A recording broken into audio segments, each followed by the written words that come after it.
Given the above information, which of the following is a reasonable density for potassium? What you're responsible for doing is looking at the data given and interpreting the data that you have. Okay? So, first thing we should do is ignore most of the data, because most of the data has nothing to do with density or the elements. So we can ignore all of that. The next part is doing a little bit of nomenclature. What is the symbol for potassium?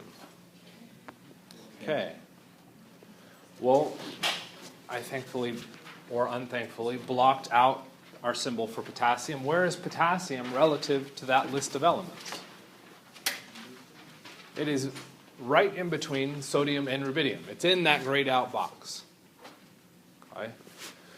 So we would predict it to have properties similar to sodium and rubidium, but somewhere in between those 2 points. Okay, so we look at our trend for density. What happens as I go from lithium to sodium?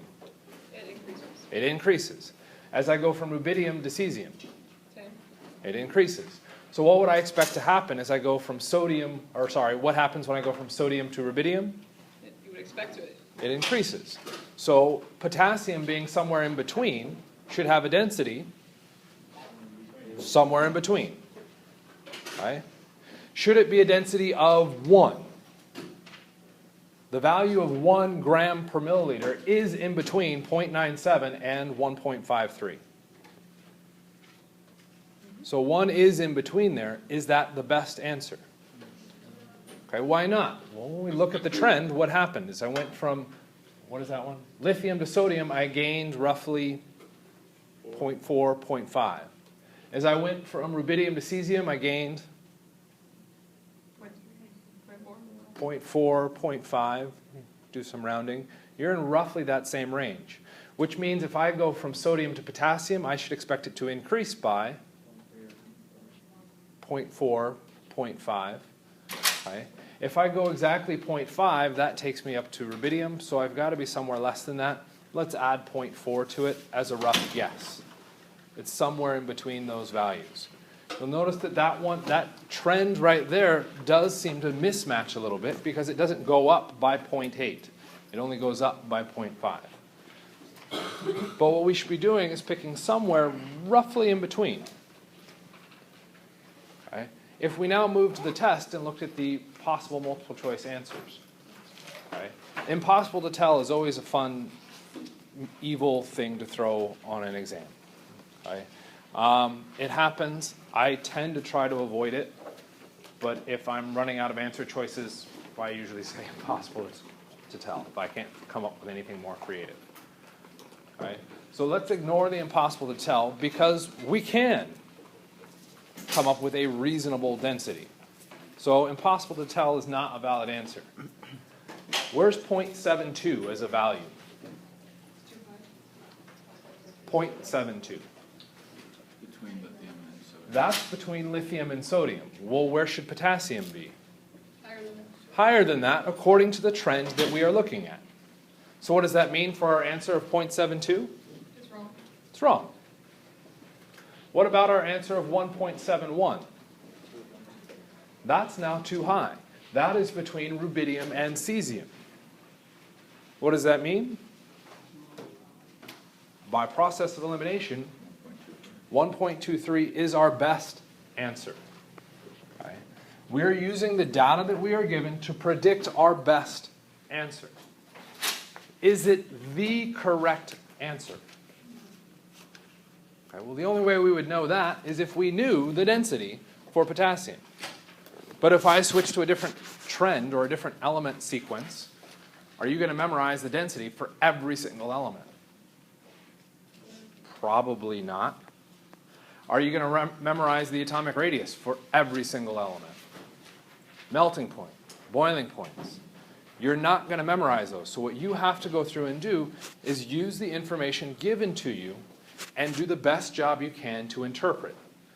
Okay? So what happens in lab? We interpret whatever our results are. Okay? I know it's a natural tendency for both instructors and students to go, well, what was the answer supposed to be?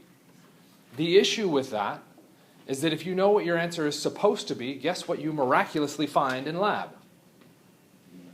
That answer. Not the correct answer, but the answer you were aiming for. That's bad science. Okay? So interpret based on the information given. What is the answer in this case? Well, we could look it up. It's 0.86.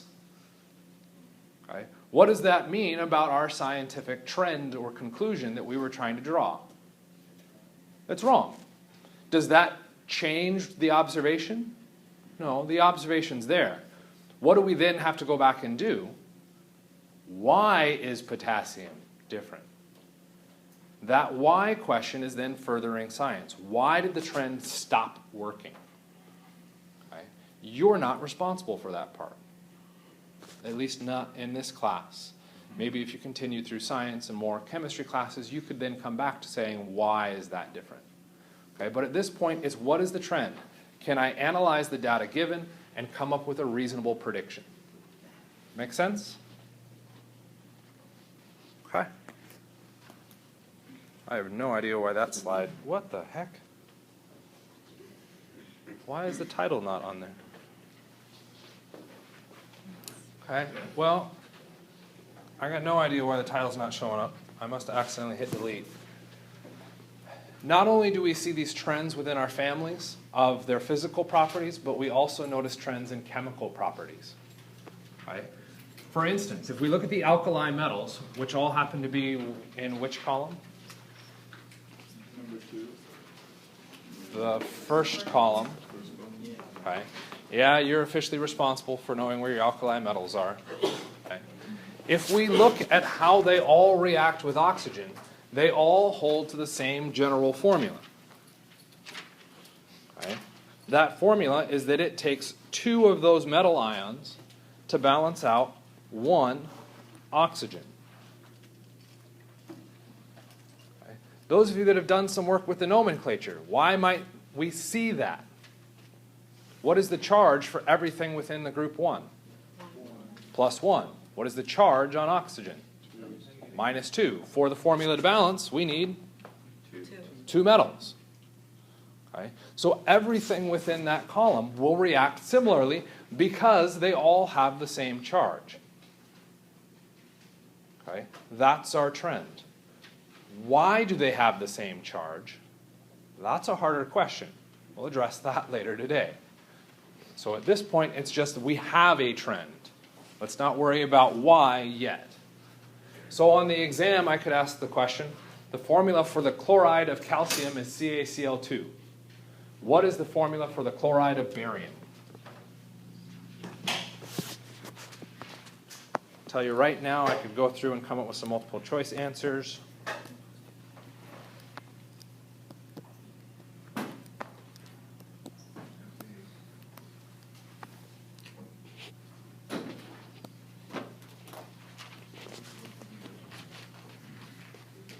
And goats is easier to spell than impossible to determine. So what's our answer? I gave you 3 answers with B in it. You sure you remember the symbol for barium? I like goats. B is boron. Okay? So let's make it a little bit more difficult because you guys were all good with barium there. Let's make that BaCl3,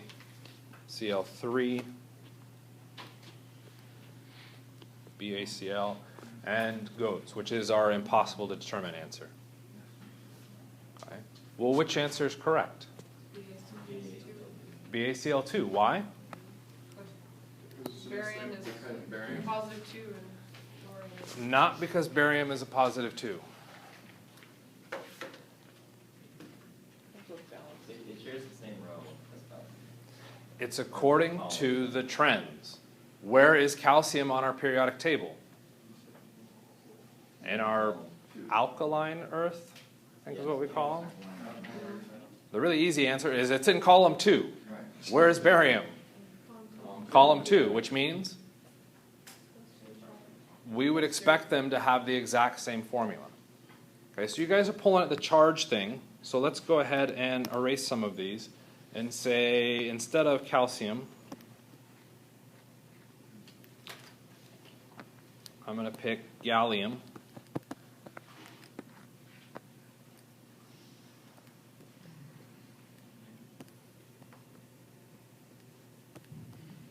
That's not the right eraser. What is the formula for the chloride of indium?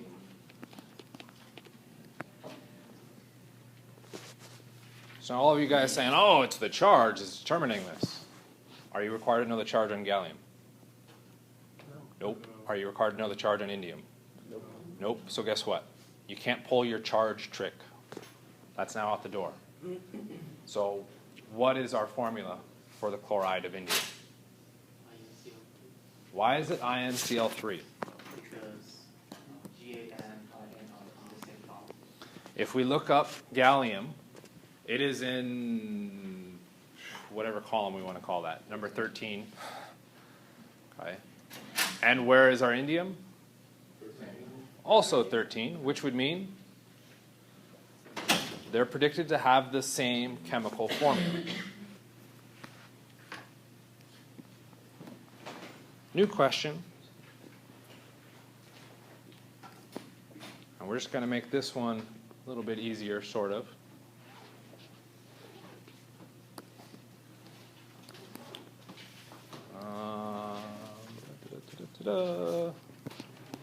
Zinc.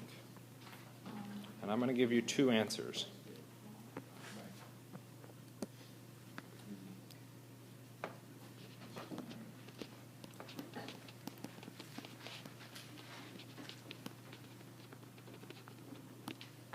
Okay. And one of the things with impossible to determine that's important to reference is it's impossible to determine with given information.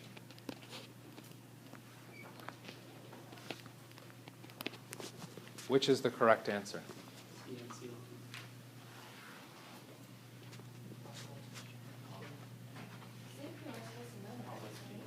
Zinc, you're supposed to memorize the charge of. That is a secondary question. Right? Based on the information given, the formula of chloride, or the chloride of gallium, is GaCl3.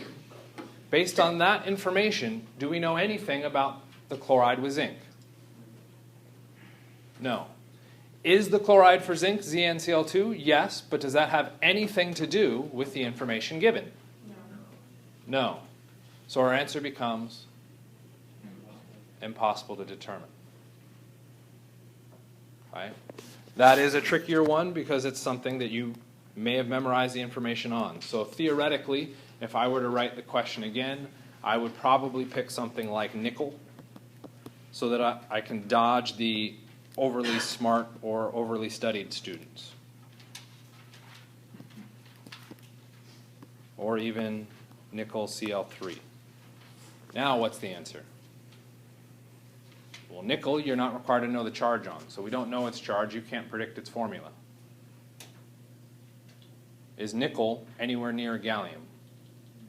No. So what's our answer? 100% cleanly, impossible to determine. We don't have the information to be able to determine that. Okay? Make sense? So this is the point of the periodic table, is that we can see these trends within them. That's why we use it.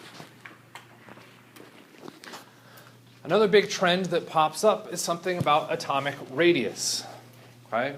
Well, think back to what we referenced for our atom. Okay? If the size of the nucleus was a marble, what was the size of the atom? I know it was a really quick example. It was the size of a football stadium. Okay? Big, big, massive difference. Okay? So as I try and determine size, size is going to be dependent on what? The number of protons, the number of neutrons, or the number of electrons? The number of electrons. Where are the protons and neutrons found? In the center, in the nucleus, which is our marble. The size of the atom is going to be dependent on the electrons. Okay, so what happened is we go from hydrogen to lithium.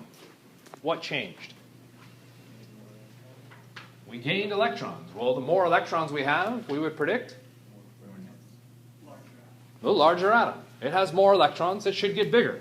So what happens is we move from hydrogen to lithium, it gets bigger. What happens when we move from lithium to sodium? Bigger. Sodium to potassium. Potassium to rubidium. Germanium to tin.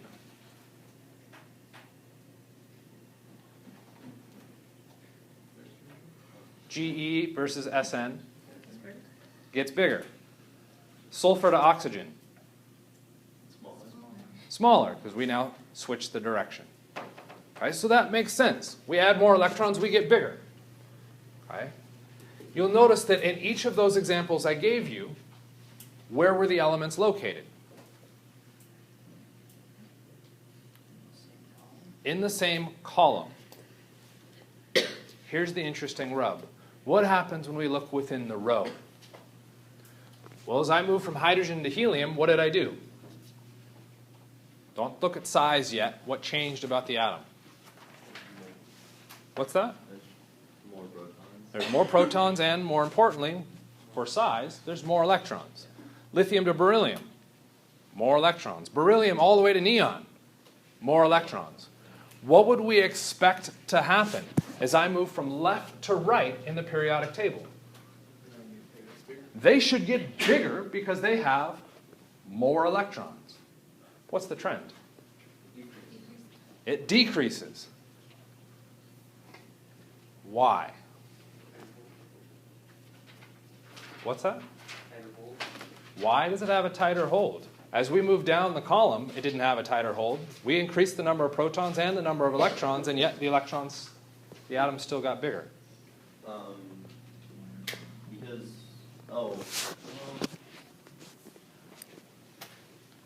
Okay? Those of you that are like, how is anybody even attempting to answer this question? Okay? If that's going through your head, fair question. We haven't addressed remotely the answer to where this is coming from. So what we're trying to think about is just come up with guesses and see what we get. Before we go back, what was your thought? I was going to say that, I guess as you go across, you gain more electrons, right? Yep. But you gain them proportionally to the amount of protons you gain. As you move down on a column, aren't you gaining electrons and protons proportional? It's the same proportionality, so it doesn't quite work. I'm assuming it has to do with shells and electron configuration? It has to do with where our electrons are located. So far, we talked about where our protons and our neutrons were, in the nucleus. We said, boom, tiny little space, all jam-packed in one little area. And our electrons, we just said, were where? Outside the nucleus. Where outside the nucleus? Okay. That exact location is what explains the trend here. You don't know that exact location yet because we haven't talked about it. That's why this trend doesn't make sense yet. So if we move to looking at our pictures, when we move down the column, doesn't matter which column, what happens? Our atoms always get bigger. Our radius always gets bigger. Within a row, what happens? It always gets smaller. Okay? You are responsible for knowing that trend. The next part is, why do we have that trend? Okay? If you can figure out the why, that is a very important aspect, and it shows that you really understand what is happening with our next sequence of topics, looking at our electron orbitals. Remember how Tuesday I said you should read the chapter 4, that second half? How many of you read the second half of chapter 4? That was an embarrassing question. Those of you who have not read that chapter should read it. Okay, that said, those of you that did read it, how easily understandable was it? Ooh. So the people that read it are like, what the hell was that chapter all about? Exactly right. It is a very difficult concept to understand. Okay? And it gets kind of bizarre and weird on you. So what we're going to do is now spend some time looking at that to understand where our electrons are going in our atoms. Okay? Before we do that, one quick thing that we can add on here, our atomic radius. So you always are given a periodic table. So one of the very first things you could go through and do You can write your charges all above, which we talked about. And you could also go through and write down your trend on atomic radius. As we go, oh man, they always put these trends weird. You could start in that lower left-hand corner and draw an arrow straight up. What is that saying? It decreases. Start in that lower left-hand corner, draw to the far right. What is that arrow showing? It decreases. Now when I ask a question about what happened to the atomic radius, all you've got to do is flip back to the periodic table where you wrote down the answer and just interpret your answer. Okay? Pretty straightforward. What if you don't write down the answer? You're now doing that calculation, albeit simple, in your head.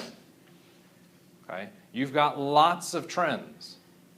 Okay? If you goof on the trend, now all of a sudden you get the wrong answer. So write down your trends immediately. Okay?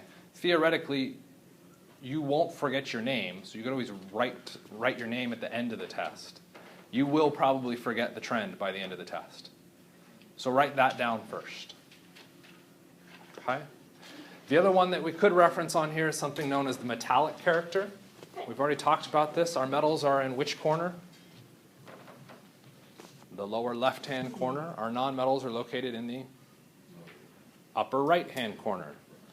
Okay? So if we look at the arrows they added on here, as we go up, we become less metallic. As we go to the right, we become less metallic. Okay?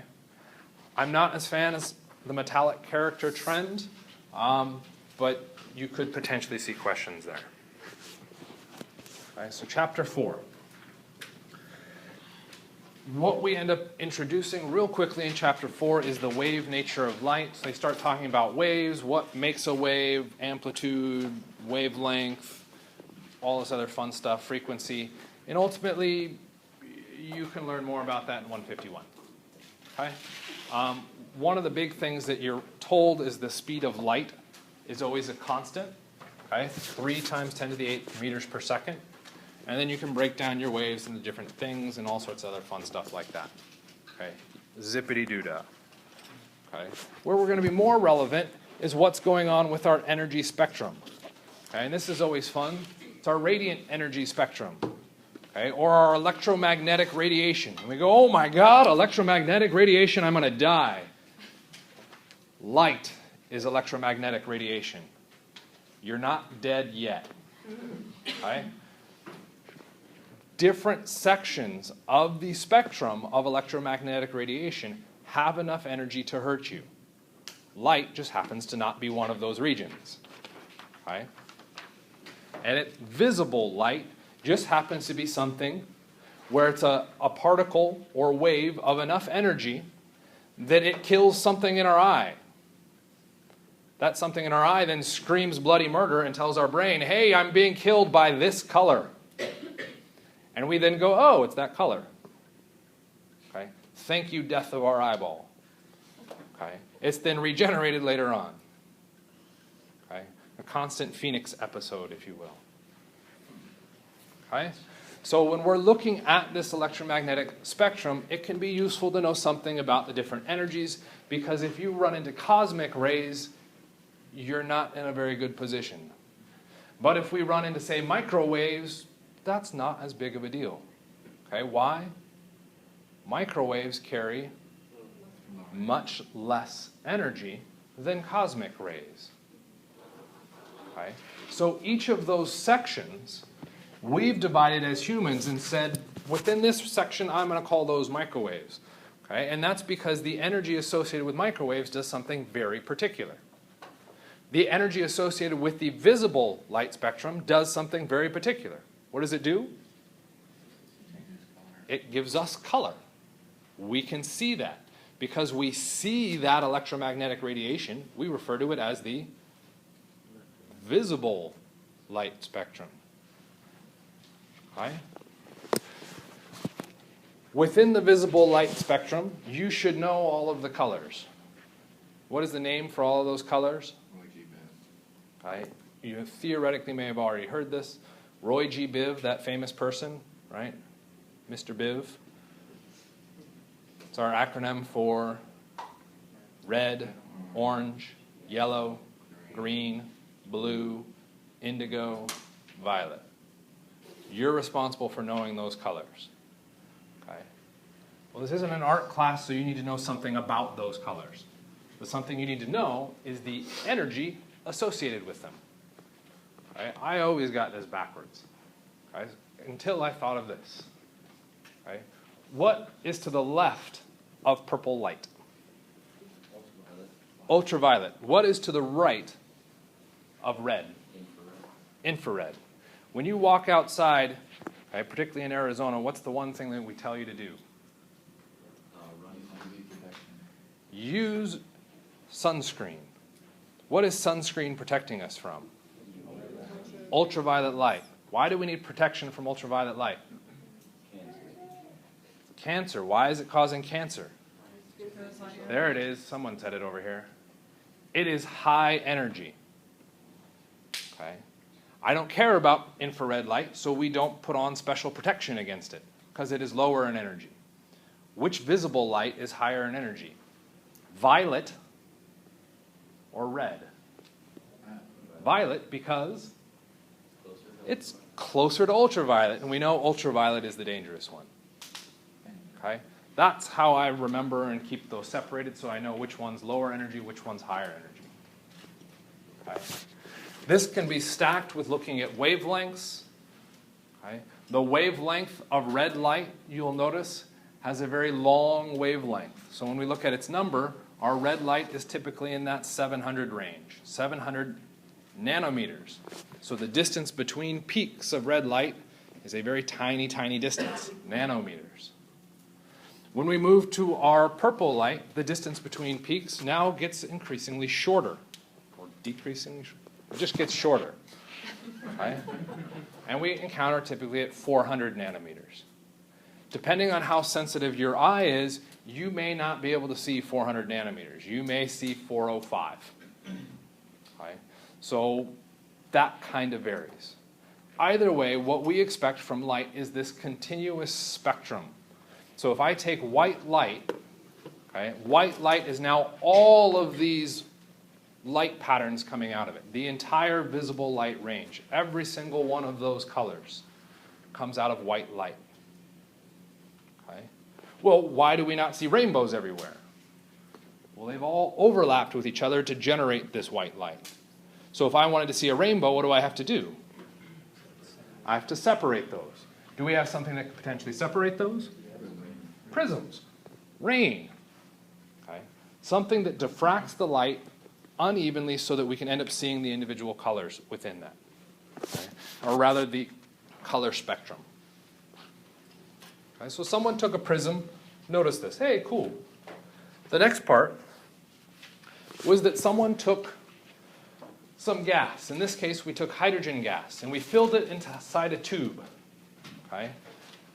So it was only hydrogen gas there. And what we did is then pumped a bunch of electric current into it. Okay, well, our electric current is charge. So we have now scared the crap out of the hydrogen, and it's doing all sorts of weird stuff. When it relaxes, okay, when it stops doing that weird stuff, it emits light. Okay, and we can see this visible light. And when we look at hydrogen, we get this kind of weird purplish color. Okay, well, someone said, well, how do I get that purplish color? Okay, so they took a look at that light and they passed it through a prism to see what breakdown of the light pattern they saw. And this is where it got interesting. Instead of seeing an entire spectrum, okay, which we wouldn't expect because then it would just be white light, or even seeing just a big spectrum of purple light, what we saw were individual lines of color bands. Okay. This is a pretty odd observation. Okay. Why do we have individual color bands? Does it take those individual wavelengths to make purple?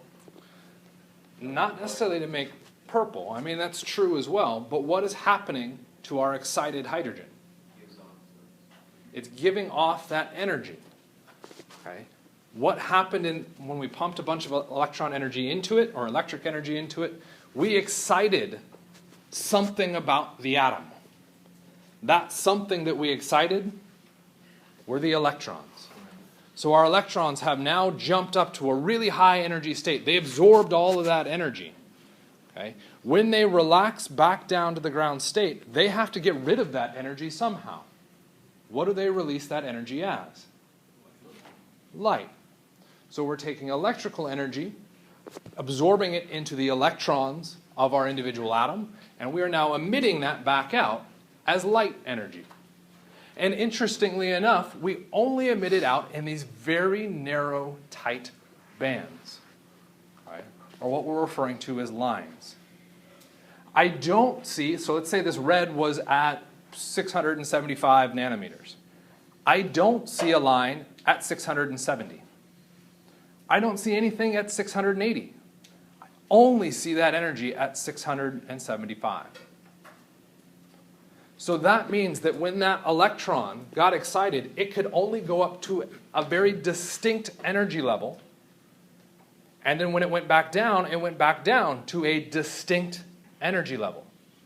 It didn't just get randomly excited, it moved up a step or 2 steps. It didn't move up 1.5 steps. These were whole number jumps. Okay? What does that mean is the structure of where our electrons can exist? Our orbitals, or our homes for our electrons, are like distinct steps. And I cannot be at half steps or partial steps. I can only be at that distinct step. And if I want to transition down, I can transition down a bunch of steps, but they are whole number steps. Okay. What we end up discovering is this quantum concept, discrete energy levels. So we've got discrete versus continuous. A rainbow is continuous. A ramp is continuous. I can move that ball to anywhere I want on that. If our electrons were organized like a ramp for our energies, we would end up with a full spectrum of light, our visible light, the whole range. By seeing these line spectrum, what that means is that we have discrete energy levels. Our ball cannot exist between those energy levels. It can only exist on the individual steps. We have a discrete energy system as opposed to a continuous energy system. You still have your question? Kind of. So basically, you could tell where your electrons are from the specific, like, a red electron would be, I think it was an s orbital, or like... Don't talk about s orbitals yet. Okay. What we're looking at right now is we can look at those individual colors, and what those colors are a description of the jumps between the steps. Okay. It doesn't necessarily tell us which step we are on. It just tells us that when we did a jump, it corresponded to that energy. Okay? Where that energy level was, all that fun stuff, that's a slightly different system. Okay? So Bohr, give me a sec here. Bohr went through and used this to say that what he was looking at, or what we were looking at for our electron homes, is that we had these discrete energy levels for where our electrons could exist. And they could only exist at these energy levels. So if I put an electron in, I can have an electron on that first energy level, or the second, or the third. But I can never have the electron anywhere in between. Right? Only at those distinct energy steps. This is the quantum theory, or our quantized electron orbital theory. This becomes our primary discovery on what's happening with where our electrons are located. So Bohr's model is pretty important. Yes? I was going to ask, does that have to do with their charge? Nope. Doesn't have to do with the charge. Hi? There's no way we could like possibly take a picture of an electron moving from one to the next because they just can't. There's all sorts of reasons why we just can't take a picture of an electron. Yeah. And that is one of them. Hi. Questions on that? Okay. So what Bohr went through and did is said we had these distinct energy levels. He then also was able to predict using quantum mechanics and fancy physics and mathematics and all sorts of crazy stuff like that to start to match up where the electrons were jumping from. So he looked at the hydrogen atomic line spectrum, and he noticed that red energy is now going to be a very small energy gap. Why would that be a small energy gap? Because red Energy flow. was the lowest energy, which means the gap between where the electron is moving needs to be very, very small. Right? So he was able to, through his quantum calculation, which you aren't responsible for, to determine that for that red energy level, we are moving from the third energy level to the second. What would we predict for, say, that blue-green? Okay. Blue-green is what? Higher or lower in energy than red? Higher in energy. So what does that mean? Should I be doing a larger jump or a smaller jump? A larger jump. So what he ended up noticing was that for that one, we're jumping from the fourth energy level down to the second. We have an even larger jump. What happens when we move all the way up to the violet energy? We're making an even larger jump. We're going from the fifth down to the second. Are there other possible jumps in here? Yes. We could have gone from 2 to 1. That happens. We can jump from 2 to 1. But the transition from 2 to 1 releases energy that is not visible. So we don't see it in the atomic line spectrum. Okay? We can jump from, say, 6 to 1 or 6 to 2. We do release energy in that case. But that energy, not visible. Okay? Another interesting observation on this. We point out the nucleus. Here's our nucleus. There's our first energy level. Anybody notice something interesting? The gap between the first energy level and the second is larger than the gap between second and third, which is larger than third and fourth, fourth and fifth, sixth and seventh, all the way up. Okay? Why might we see those gaps get smaller? Just like light, the wavelengths are different speed. So we can visualize that by looking at our light. The gaps are getting smaller because I can put less and less things there, or more and more things there. So I'm going to higher and higher energy states. Okay? As I move further away from the nucleus, okay, I start to get bigger, but if I get too far away from the nucleus, I move into the tricky one. Okay. What happens if I'm having a conversation with Stephen here? Okay, right now I can have a reasonable conversation, right? But if I continue to have this conversation and I get further and further away, what starts to happen? This conversation starts to become less and less like a conversation until eventually I keep talking and I continue to walk and I continue to move away, and he's starting to wonder, why are you still talking to me? And if I walk even further away and outside, I can be out here having a conversation with you guys, and you guys, what the hell is he talking about? No clue, right? Yeah, thank you. Feel free at any point, walk in and just say, I have no idea what that guy was doing. Appreciate that. Thank you, guys.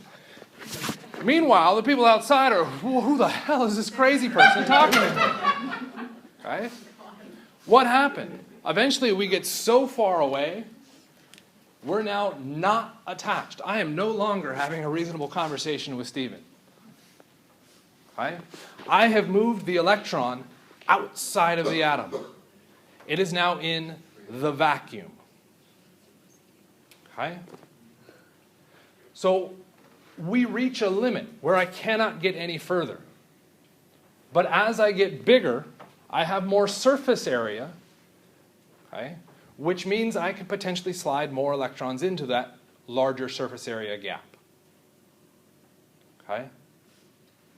Yes? So 1, 2, 3. Yeah. I don't know if this is relevant, but is there a set number of levels per atom, and is it the same for every atom, or no? It will be the same for every atom, okay? And there is a set, there's not technically a set number of energy levels, okay? Though we have really only achieved 7. 7.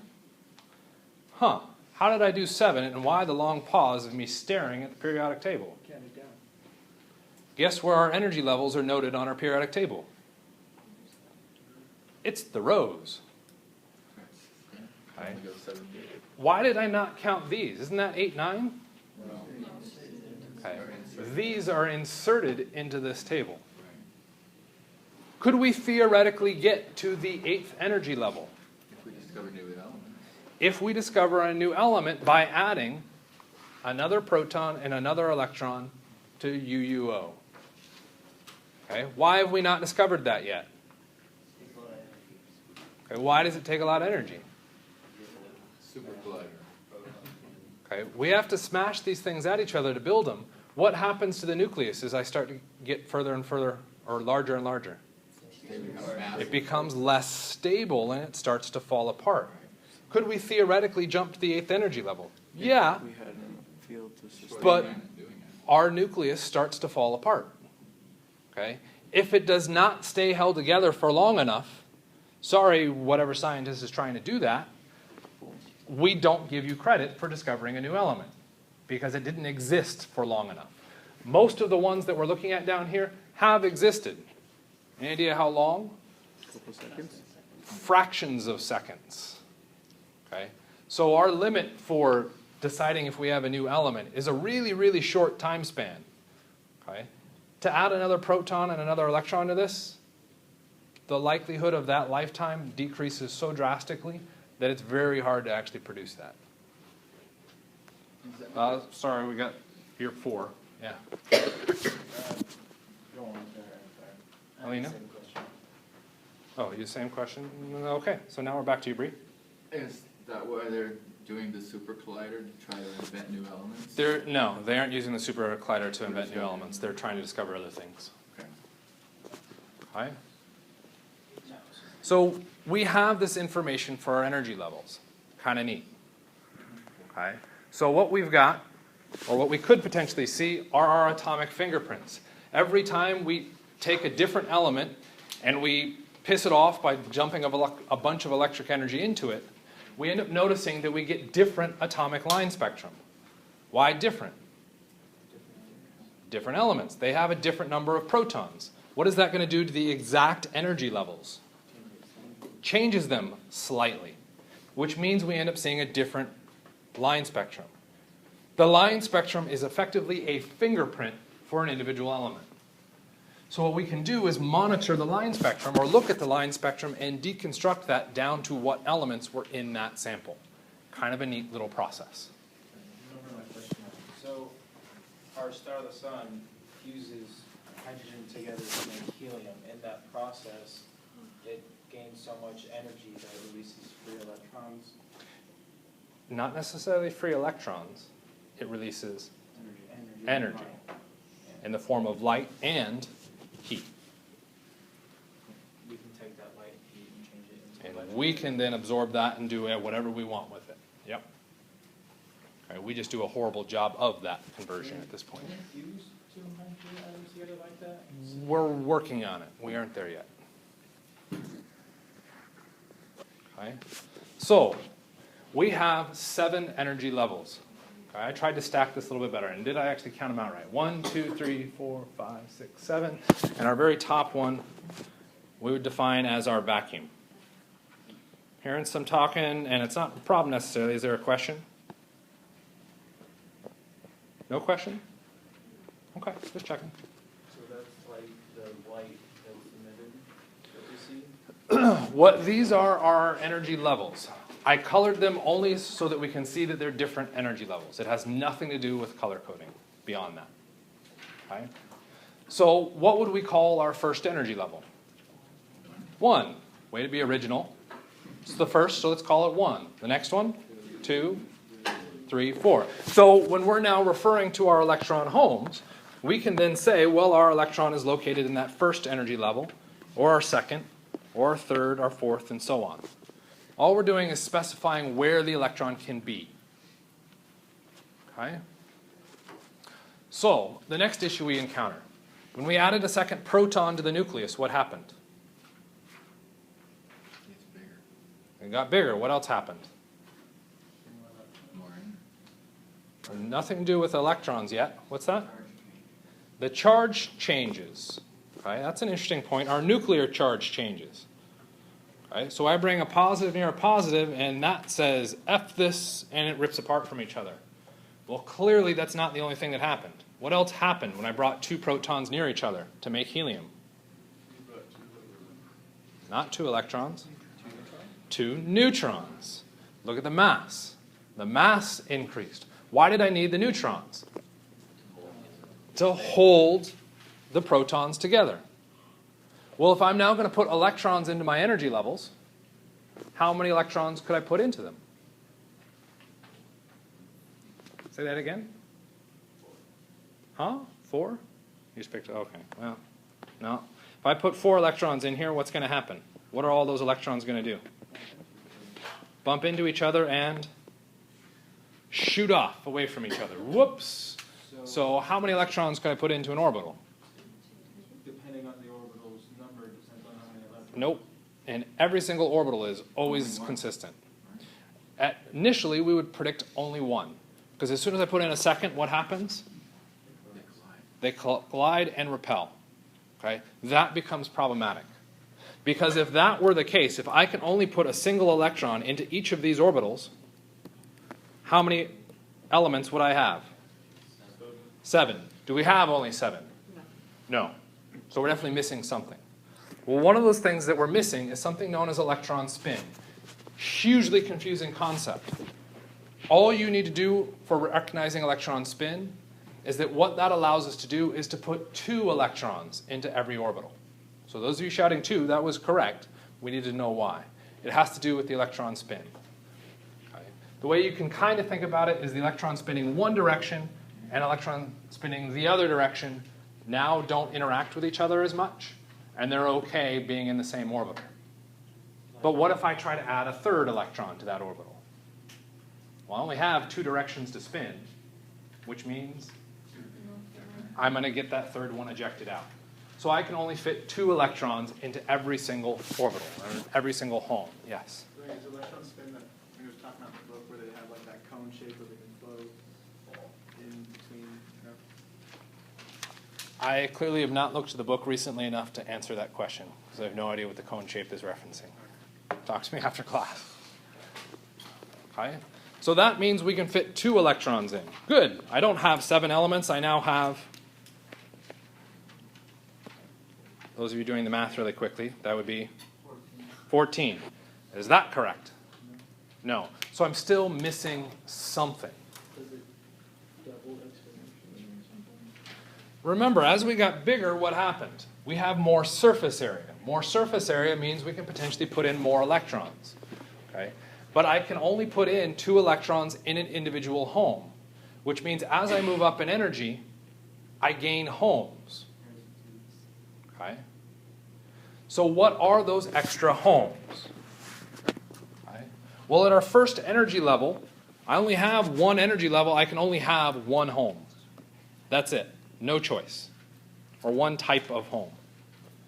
As soon as I move up to the second energy level, I can now have 2 types of homes. Third energy level, I can now have 3 types of homes. Fourth, 7th, 7 types of homes. So we're adding a new type of home as we move up. So notice that in each case, we are still copying. We end up with 2 types of homes. Not just 1 extra new one at the second energy level. I get 2 types. Okay? Well, now that I have these different types, I want to be able to refer to them as the different types. So it might be nice if I labeled them or named them. Okay? Being the super creative people that we are, we tried to look at what these orbitals appeared like and tried to sort of only really name them for the first one based on our appearance. So what did each of these different types look like? Well, the very first one looked like a sphere. Okay? And that's a sphere. Imagine shading and beautiful looking sphere thing. Okay? Well, when we move up in energy level, we copy the types that we had below. Okay? And I add one new one. So when I move up to the second energy level, the lowest one there will be the sphere. How do I know it is different from the first one I drew?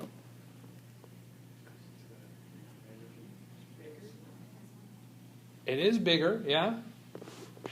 Why is it bigger? It's further away. It's further away. It's in the next energy level. Right. So if I refer to this one as our sphere, this is the sphere in the first energy level. So I can call this one sphere. This one I'd refer to as two sphere. Next one up. Okay, well, we look at that shape, and it comes up looking something like that. I know it's kind of small. I mean, look at that. Someone looked at it really cross-eyed and said that. Never mind. We have our new shape. Okay, what do we want to call that shape? Well, we could run infinity symbol, but infinity symbols are flat. What we're looking at is a three-dimensional object, just like the sphere. It looks kind of like a dumbbell. Remember, they were blind. Okay, they just did it based on feel. Okay, so they called this one the dumbbell shape. Okay. Then I can move up to the next energy level, and I would have a sphere. And I could refer to that as being different than the other ones, because that would be three sphere. The next bump up, I would have three dumbbell. Then I move up to the next one. Three butterfly. Butterfly is not a bad guess. We call this one the clover. So I would have the three clover. I move up to the fourth energy level. What am I going to have? Four sphere, four dumbbell, four cloverleaf, and four holy crap. Okay? I don't even know what we call that shape of it. I just know its actual name. So referencing one sphere, two dumbbell, gets a bit repetitive, okay, and a bit kind of obnoxious in the naming of those. So we simplify those names down to a single letter. The sphere becomes S. Well, that one's nice. Sphere begins with S. So when I move up to the second one, I'd have the 2s, because I'm now in the second energy level. If I move up to the next one, okay, the next orbital up is which? It is not the third energy level, it's our dumbbell. And it's in the second energy level. So we'll call that one 2. Dumbbell would make sense, we'd use D. They were German. Anybody speak German? No? Okay, I was just going to make something up. We call it 2P. Okay, the dumbbell shape is referred to as P. As I move further up, I would have 3S, then 3P. That's a P, for those of you questioning that. And the next one would be 3D. Do not try to determine really any logic behind the names that we have associated with these. Okay? You're just responsible for knowing what the shape is and what that letter name is referencing. Okay? As we move to the 4, we'd have the 4S, the 4P, the 4D, and the 4F. Okay? Why? That's just how we refer to them. Okay, so what helps? Well, now as I go further up, I can add 2 electrons to every orbital, and I get a lot more atoms. However, those of you really fast with math would generate how many atoms? Okay, so good. Nobody's good with math. Neither am I. It generates 60 atoms. How many atoms do we have? A lot more than 60. So there's still something wrong with this. This didn't quite work all the way. Something else is missing.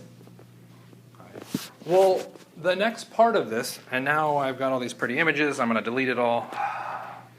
We encounter something known as orbital orientation. Right? So what I'm going to do is focus in just on the second energy level. Okay? It's going to apply the same everywhere else. So if we move to the second energy level, we had our sphere shape and our dumbbell shape, right? Okay. So you all seen spheres, right, balls? Okay. If I take that sphere and I have you guys close your eyes and I rotate it, then you open your eyes, can you tell I rotated it? No, why not? Because it's still the same shape. There's only one orientation for a sphere, which means I only have one orbital for the S-type energy level, or the S-type orbital. Okay. What happens when I move to the dumbbell? Same idea. What happens if I turn that? No, not the path of the electron either. If I turn it, can you tell I turned it? Yes. Now there's orientations. Okay. So for that p-type orbital, I have multiple orientations. Each of those orientations corresponds to a new orbital. So for the p-type, we end up with 3 orientations. Okay. Vertical, sideways, and the third one, remember, we're in a 3-dimensional system. That's the one coming straight out of the board at you. We have them on the X, Y, and Z axis. What does that mean? Well, if I now go to fill my electrons, I can only put 2 electrons into my 2s, and I can put 2 electrons into my first p orientation, and I can put 2 into the next p orientation, and I can put 2 into the next p orientation. Which means when I move from, let's take a step back, in our first energy level, how many electrons can I fit in the first energy? 2, and only 2. There's only one orbital, it's the S, and there's only one orientation for the S, which means I can only get 2 electrons. When I move to the second energy level, how many electrons? I get 8 electrons, because I have the 2s, which fits 2 electrons, and then I have 2p of one type of orientation with 2 electrons, another 2p with a different orientation with another 2 electrons, and a different orientation with another 2 electrons. So in the second energy level, I can fit a total of 8 electrons. What does the orientation matter? The orientation matters out of the quantum mechanics of solving for where the electron can exist. Okay, well then why would that, depending on the orientation of it, why would it mean that there'd be, you have more of a chance to add? If we look at this orbital, the very first one there, okay, what we are saying is that that shape represents the likelihood of finding the electron. Which means if I now real quickly dot, I will find the electron in that space. Where will I never dot? Outside that space. Which means for the p-type orientation, I never get electrons on the x, or for this orientation, I never get electrons on that axis. Right. What happens if I now move to the different orientation? Okay. The electrons can now exist in that space. Okay, there was a hand. So because we live in 3-dimensional space, there can only be 3 orientations for each one? No, because remember, as we move up in energy, we change how our orbital appears. So we move up to the cloverleaf, we get different orientations in space. So that's going to be kind of our next question. How do we recognize that? So our periodic table actually holds all of this information. Where's our first energy level? Our first energy level is the first, say that again loud over there. First row, not our column. In the first row, how many elements do we have? 2. How many electrons does that element at the far right have? 2. At our first energy level, we had only the 1s orbital, which could only fit 2 electrons. Interesting. But that's just a guess. Maybe we're wrong. Second energy level. That is now the second row. Move to the extreme right of the second row. How many electrons are in that second row? 8. Why'd you not say 10? Neon has 10 electrons. Because 2 went into the orbital and the other. 2 went into the 1 energy level. Which means I had 8 columns, 8 electrons. How many electrons fit in the second energy level? 8.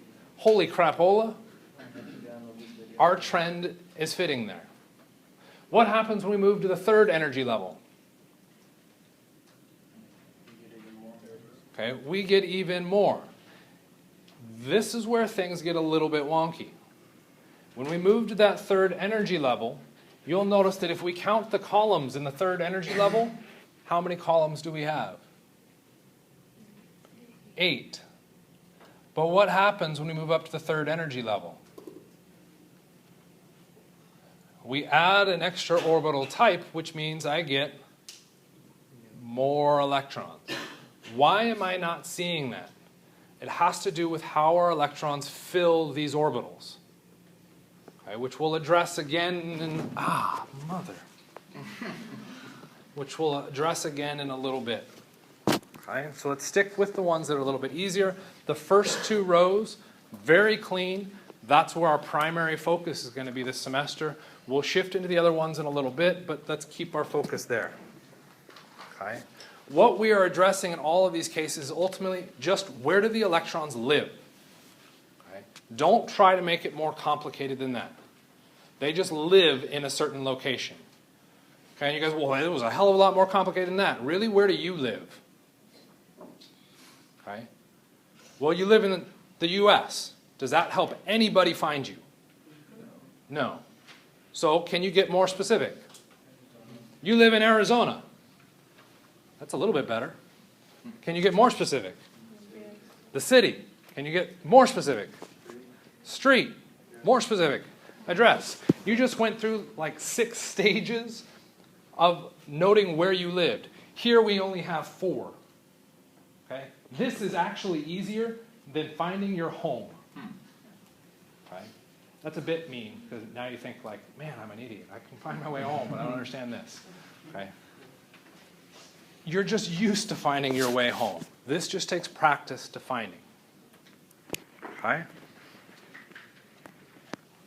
So, our orbital types, the shapes, and this comes back to your question. You were referencing where our electron moves in a shape. Okay? It's not the shape. What these represent is where the electron can exist, which is why you saw me just dotting. It's not saying how it moves within that shape. It's just, boom, there's the electron.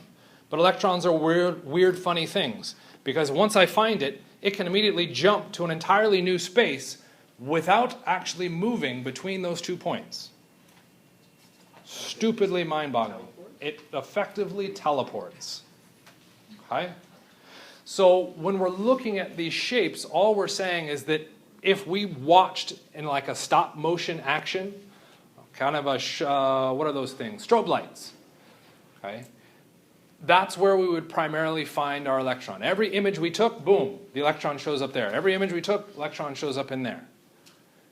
At no point do we take an image and do we see it on the outside. When we move to the P shape, at no point do we take a snapshot picture and see the electron in those other white spaces. That at no point is a bit disingenuous because it is the 95% probability of finding the electron in that space. So it's like each one of these spaces and those shapes are just like electromagnetic fields holding in those electrons?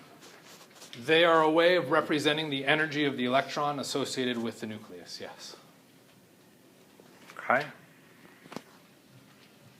So, our orbital orientation for a sphere, we already talked about this. How many orientations are there? 1. For the p orbital, or our dumbbell shape, we had 3 orientations total. So we ended up with 3 new orbitals. What orbital was that one? Clover or D? This one was real obvious. How many orientations are there? And I'm being sarcastic.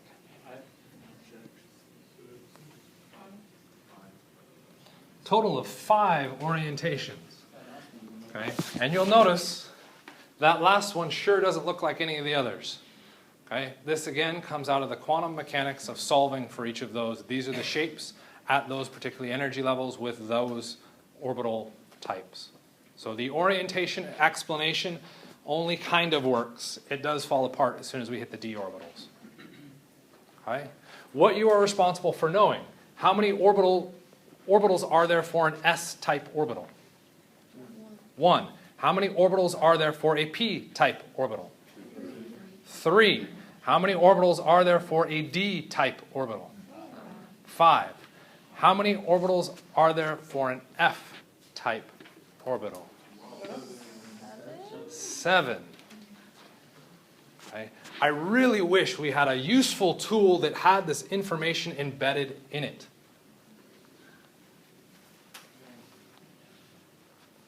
First 2 columns of our periodic table are referred to as the S block. Why? If we look at where their outermost electrons are located, they are located in s orbitals. How many electrons can we fit in an s orbital? 2. How many columns are there in the s block? 2. The block starting from boron out to helium, or out to neon, that whole big square rectangular thing, is referred to as the p block. Why? When we look at putting electrons into those, their outermost shell, or their outermost electrons, are located in p orbitals. How many electrons can I fit in p orbitals? How many columns are there in the p block? 6. The information is good so far. The d orbitals in the block from scandium out to zinc, that section is referred to as the d block. How many orientations were there for our d orbitals? 5, which means how many electrons? 10. How many columns in the d block? 10. It's working. Last section. Lanthanides, or lanthanum, whatever it is, tellurium, is known as the F block. How many orbitals are possible for the F block? 7, because how many columns are there? 14 columns. And I can fit 2 electrons per orbital. So 14 divided by 2, 7 possible orientations for the F block. The periodic table has this information embedded in it. Okay?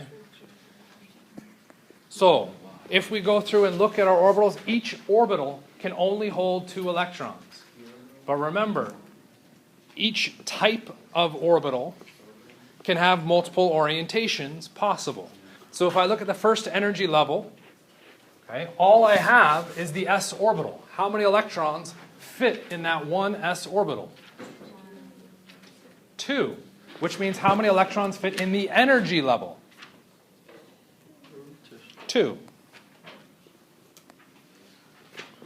Well, that kind of skipped ahead. Well, let's do it anyway. In our second energy level, we end up with 2 orbital types, the s and the p. Within the s orbital, how many electrons can I fit? Only 2. Within the p orbital, how many electrons can I fit? This gets tricky. Okay, within a single p orbital, I can hold 2 electrons. How many orientations are possible for a p orbital? 3, which means the total electrons I can fit in the 2p orbitals, plural, 6. So within the energy level, I can get 8. To figure out the energy level, I go back to my configuration. I say I'm looking at the second energy level. That is the number in front. That's referencing my energy level. When I move to the third, what happens? So we'll actually write this one out. Third energy level. What are my sublevels? I get 3s, I get 3p, and I get 3d. How many electrons fit in the 3s? 2 electrons. How many electrons fit in a single 3p? 2. How many 3p's are there? 3, which means 6 electrons. In a single 3d orbital, I can fit 2 electrons. How many orientations are there? 5, which means 10 electrons. If I now ask for the electrons in the energy level, what I need to go back and do is say, okay, in the third energy level, anything with a 3 in front of it is our third energy level, which means I need to add all of those electrons together, and I get 18 electrons. Okay? This can build out for our fourth energy level, can build for our 5th, our 6th, and our 7th energy level. Okay? When we move up to the 5th energy level, we're going to end up with a new orbital type. Is that orbital type on our periodic table? No. Okay? We had the S block, the D block, the P block, and the F block. Why is that new orbital type not present? We can't get that big yet. Okay? Until we can build our atoms bigger, we actually fill the other orbitals before we get to the 4f, which now comes to our fill pattern. How are our electrons placed into the orbitals? Within our first and our second energy levels, it's straightforward. Even moving into our third energy level, it's straightforward. Okay? But it's once we cross the 3p that we run into an issue. So I will always put my electron's lowest energy first. So I'll put the electron in the... I need more than s, because this is an s. The 1s orbital. Where do I put my next electron? 1s. My 1s, until I've satisfied it. My next electron. 2s. Next electron. 2s. Next electron. 2p. So here we're going to actually draw some stuff out here. So there's our 1, 2, 1, 2. We put it in the 2p. Next electron. Which 2p? I will go into a different one. Okay, it's a little bit trickier to understand. Why?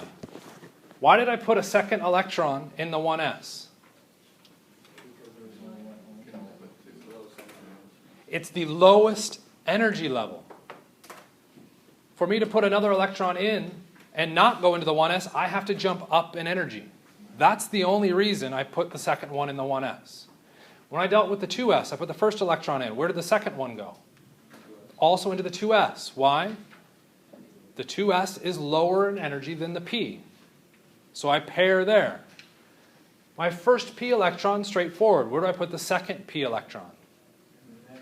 And the next one,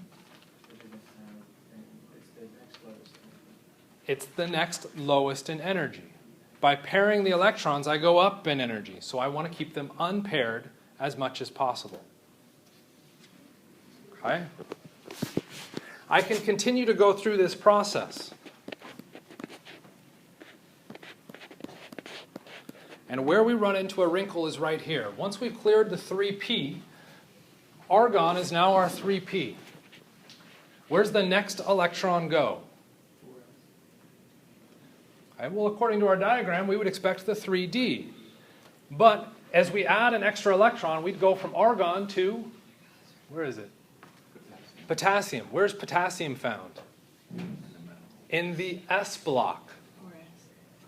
The electron goes into the 4s orbital. Why did it skip the 3d? Well, what? Geez, again. Oh, my gosh. Oh. What happens is that, remember, these energy levels are all getting close to each other. As we get further and further up, 4, 5, the difference in energy between those orbitals now becomes almost identical. Why would I go to the 4s first? Symmetrically, it's prettier. It is now a half-filled orbital versus a half-filled with 4 other empties. Okay? Tricky, tricky concept. Okay? Your periodic table is organized in the fashion that allows you to go through and fill according to the proper pattern. Because after our argon, we move to potassium, which is found in the S block. Which means when you move to the 4th energy level, you're now in the 4s. The next electron would be 4s2. Next electron will get us into scandium, and that is, now we go back to the 3D. This fill pattern is necessarily on our periodic table. You can also do this weird sewing diagram. Write them out. 1s, next energy level up, 2s, 2p, 3s, 3p, 3d. I still have troubles understanding that. I just memorized the pattern, and I know we're out of time, but I'm still talking. 1s goes through. I then go back down to my bottom, and I stitch up on my diagonal. I'd hit the 2s. I stitch up on my diagonal, and I hit 2p, 3s. Everything fills accordingly. It's fine. Feel free to pack. I stitch up, and I hit 3p, and the next thing I encounter, my 4s. Right. This is how we generate our electron configurations. We will start Tuesday with looking at electron configurations. Hopefully you do some practice over the weekend so that you are relatively